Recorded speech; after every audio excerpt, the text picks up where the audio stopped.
Danny Bowien, I became a fan of his when I went to Mission Chinese in San Francisco, which was before he opened it in New York. And he proposed doing something that is really an alternative to turkey. Or if you're a two-roast family, a turkey and this pastrami, be amazing.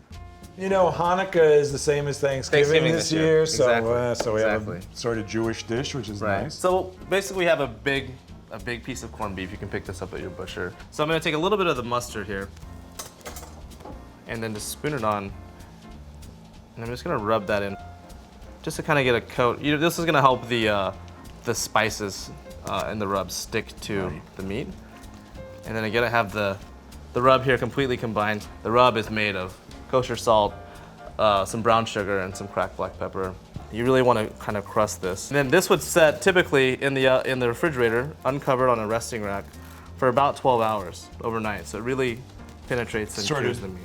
Dry it into there. Exactly. Okay. We're gonna have to obviously hit the fan here because it's gonna get very smoky. We have a fan. We're going to just effectively sear this meat and almost char it in order to kind of give that smoke flavor and also kind of seal the meat. We've got a decent marking here. We'll turn it. You want it all to look like that. You want it to look really black. Okay. Right, blackened, yeah. Say we have done this for 20 minutes and we've gotten a really awesome sear on both sides. We'd wrap it in aluminum foil and then we throw it in the oven. And after it kind of cooks in there and steams, you can take the foil off and then jack the oven temperature up to around 400, 450, and really let it blast until all the sugars and everything and the crust start to caramelize and get nice and darkened. That's very nice. It's very tender. I like to serve it with a condiment that's kind of acidic and will cut through a lot of that, all the richness. Okay. So what I've got here is I've got some more of that mustard, and I'll take a couple of tablespoons of that. Some mustard seeds. I'm gonna add a couple heaping tablespoons of this too. This gives texture, it gives pop. And a couple spoons of pickled tomatoes here too. And then this will just get mixed up. And literally, your work is done.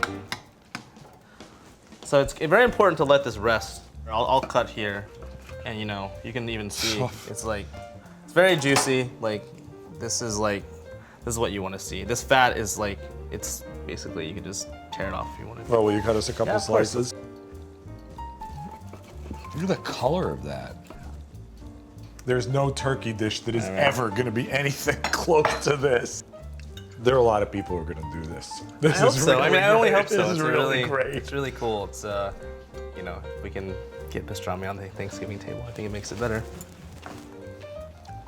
You can't buy pastrami that's this good in New York anymore, sadly. Really? Yeah, well, I don't think so. That's really nice. Cool. Excellent. Thank you. Happy Thanksgiving. Happy Thanksgiving. Yeah. Thanks for coming. Of course.